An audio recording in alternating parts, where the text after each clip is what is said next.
Alright, so in this video we are gonna basically create a post and gonna get all of them by the user. This is gonna be really useful from the follow function, so we can go in here and say post, and then we can say where, and then we basically want to go in and say user ID is ID, and then we want to say get, and then we want to return a response with a JSON, where we want to return post, and we want to return this one here.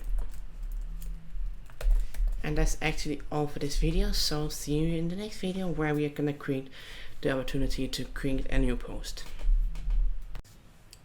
If you haven't already, please make sure to join my Discord channel. There will be a link in the description, and you'll be able to get help, advice, and other things at my Discord channel.